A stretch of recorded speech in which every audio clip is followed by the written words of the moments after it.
سلگتی آگ پر حبشی کے ہونٹوں سے صدا آئی، سلگتی آگ پر حبشی کے ہونٹوں سے صدا آئی، میری بگڑی بنانے کو خدا کا نام کافی ہے، یا میرے اللہ۔ الأرض يرثها عبادي الصالحون صدق اللہ العظیم۔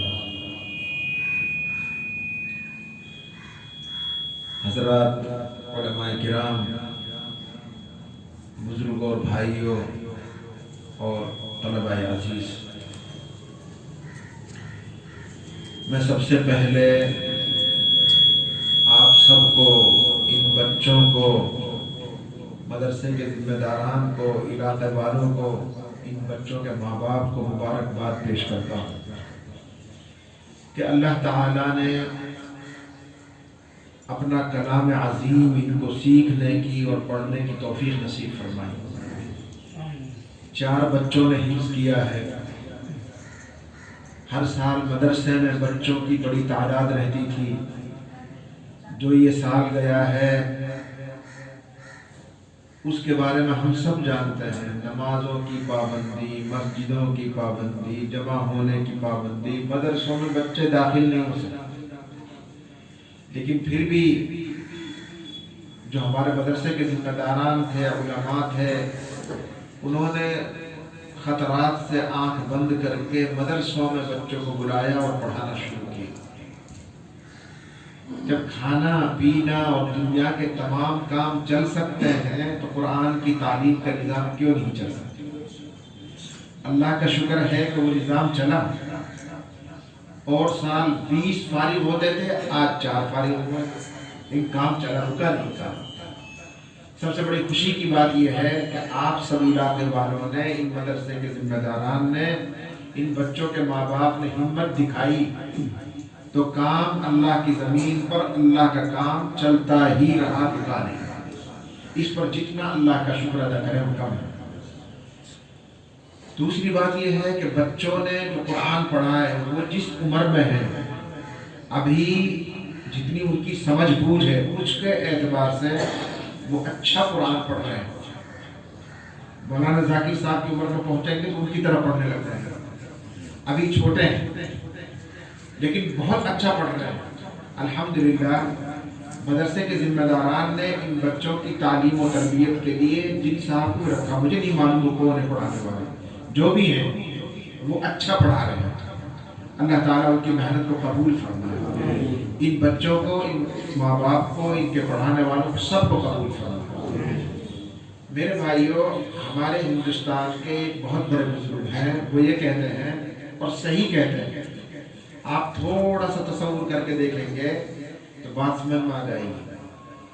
اگر پوری دنیا کی دولت، زمین، کاروبار، فیکٹریاں سب ایک جگہ اکٹھا کر دو، سارا خزانہ، تو یہ سارا خزانہ بسم اللہ کی با کی قیمت نہیں بن سکتا۔